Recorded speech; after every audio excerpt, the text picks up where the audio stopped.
Concrete is tough, 3D printing is precise. What happens when you combine them? You get something way cooler than you'd expect. Let me show you how. Today we're making a sleek, modern accent light, cast in a custom 3D printed mold. This isn't just a DIY project, it's where tech meets design. Let's get started.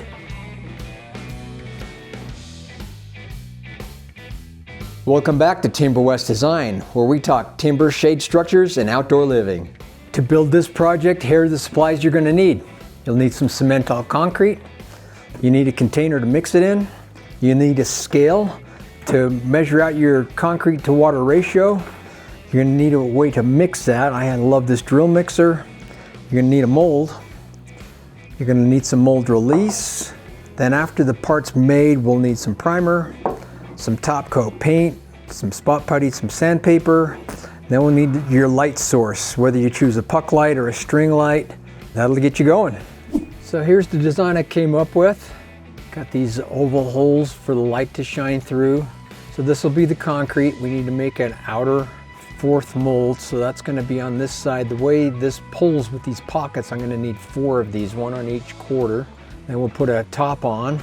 So that'll be the mold top. That'll bolt to the sides all the way around. Then on the inside, we need to make a top that goes on the inside with some pockets there for some threaded inserts. And we need the inside cylinder mold. This is going to pinch and be a breakaway tool. And then we've got the section that goes in between here. And we're ready to send this to the 3D printer. It's always exciting to watch the 3D printer in action, seeing my creations come to life. I can't wait for this to be done so I can show you the next step. I've had a lot of people ask me about getting access to the molds that I've been using on my channel here. So what I've done is we've created a shop, a store on the website at timberwestdesign.com. You can go there, access all the molds that I've made previously, browse through, see what you like. There's a small fee to download them, and let me know what you think.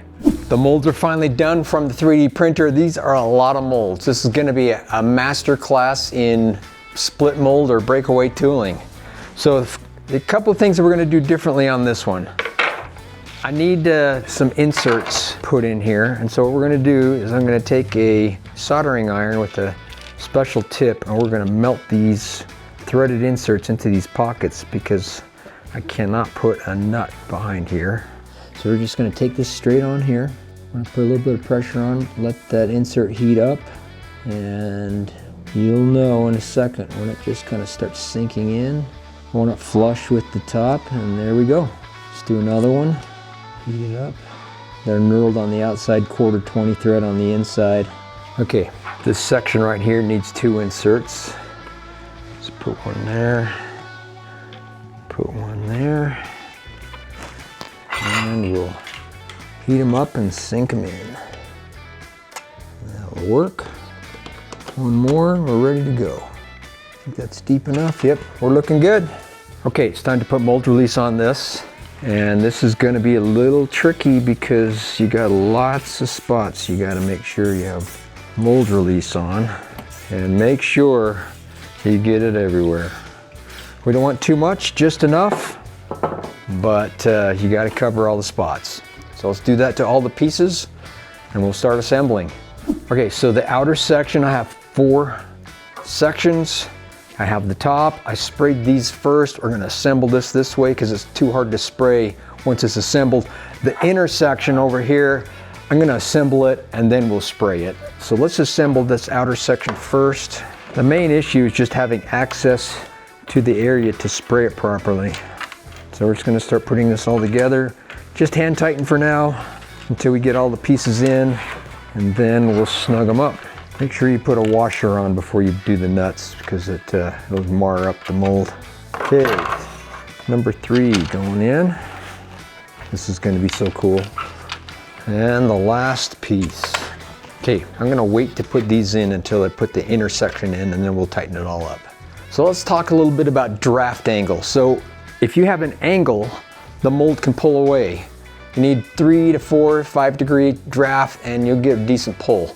I wanted to keep this parallel just for visual appearances, and so my inner core is parallel, and this would never pull unless I had draft, unless you come up with a system like this where I'm gonna have a breakaway section here. This is gonna go on top of here.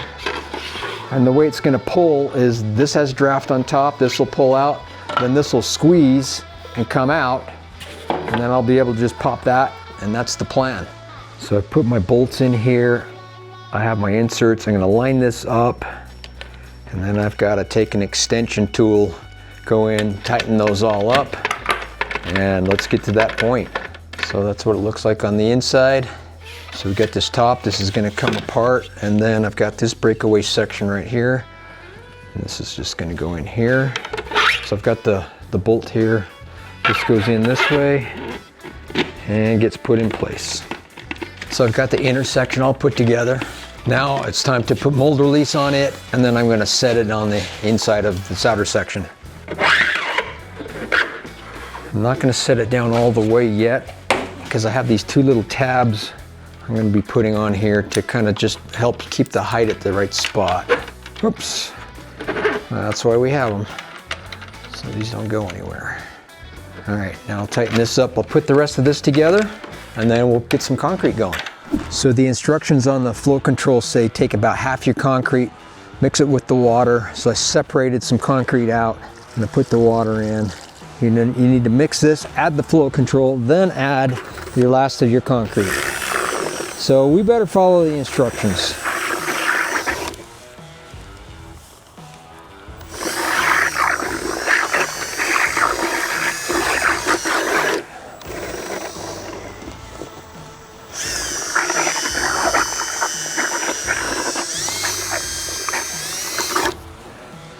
Put the second one in.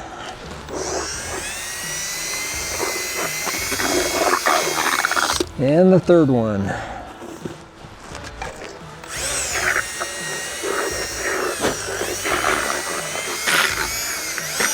And we'll put the rest of the water in. Make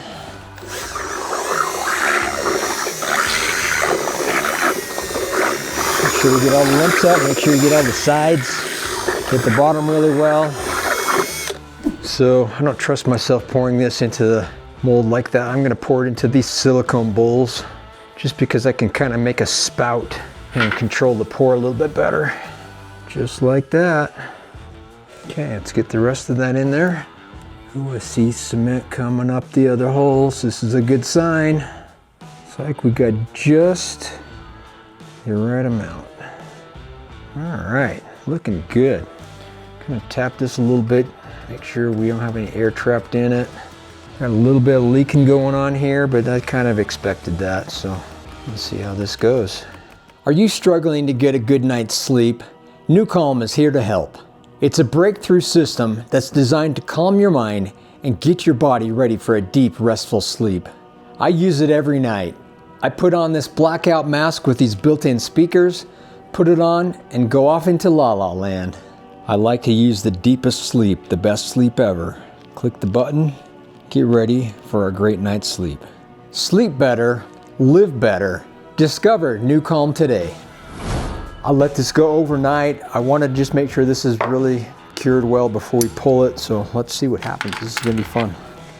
Okay, so this first section, I'm just gonna, oh, it just popped right out. Well, that's good sign so far. This one, we're gonna pinch it. And look at that, beautiful, just like I planned. So now I'm gonna unbolt these side ones and then we'll start popping the sides off. So once I pulled this out, I had the top piece with those inserts in, so I put a bolt back into that, put some vice grips in, and popped it loose, and out comes that top. Now let's pop these sides off. Oh, this one's coming out. Look at that. That one popped off nicely. So I'm gonna pop the top off so I can access both ends to get these sides off. There we go, that helped a ton. Okay, we got that loose. Get this side, that's all it took. Okay, 2 down, 2 to go. And here's the next one. 1 more. Don't want to force it, just, there we go. Okay, Look at that. Oh, that is cool. I like it. So what we're gonna do is I'm gonna let this dry out. Tomorrow I'll sand it, get the parting lines smoothed up and get it ready for priming. So it's been a couple of days to dry out. Now, concrete takes like 30 days to fully cure, but for priming purposes, a couple of days, it's usually dried out enough. So what I like to do where the parting lines are is just take some sandpaper and just smooth that up. If you want to take a block, you can take a block, a little more aggressive on this, and then kind of finish it up with 150. I also have this little tool I can use to sand, and it just kind of gives you, so whatever tools you have on hand, they all work just fine. But the idea here now is just to get this smoothed up and get it ready for the primer coat. The first primer coat's done. There's some flaws here and there, so I'm going to take some spot putty on a glove, squeeze a little bit out, and then just take your finger and smear in the areas that need some attention. And we'll do that kind of all the way around where you see any flaws. Do a light sand, and then we'll go to the paint stage. So I made 2 of them, painted them both with the matte hammered Rust-Oleum. I really love this paint. So let's talk about the 2. I did one with the flow control that I showed you, then I did another one without flow control. I did just a slight amount more water, so it wasn't too runny, but just a little bit more, and actually I prefer it that way. So in the future, maybe do it without the flow control because I don't think we need it. But both turned out awesome. So the next step is to put the light sources in. So I decided to do 2 different light sources. I have a puck light I'm going to stick upside down in one of them, and then I have the string lights, and I have a little tree to wrap the string lights around. So we'll show you how that works in a minute. So let's start with this one. I'm going to just take a little bit of hot glue. So what you can do is the back just comes off. And so I'm going to put a couple of dabs of glue on there, glue that on the inside, and then when you need to change the batteries, you just pop that off and have access to the batteries. And now I've got this tree that we need to wrap. So I'm going to stuff this in here, and I'm going to start wrapping. So I got the grooves into here. This is just going to hold the wire in place so it doesn't slip. We'll wrap it all the way around to the top, see how much is left, and we'll probably come back down and wrap another row on the way down. So we'll get to that point. So to keep the end from coming off, I just put a little hot glue. Hold that for a second till it cools off, and then that's not going to go anywhere. So here's what the puck light looks like. You can change the colors on this, or you can have it flicker. Here's the string light. You can also get string light that do colors as well. So you got a lot of options on lighting, how you want it to look, kind of the mood you want to do. So I think they turned out awesome. I hope you like them. And just like that, some 3D printing, some concrete, and we make something awesome. This accent light is not just something functional, it makes a statement. If you enjoyed this build, hit the like button, and don't forget to subscribe. Let me know in the comments what you would like me to build next. See you next time.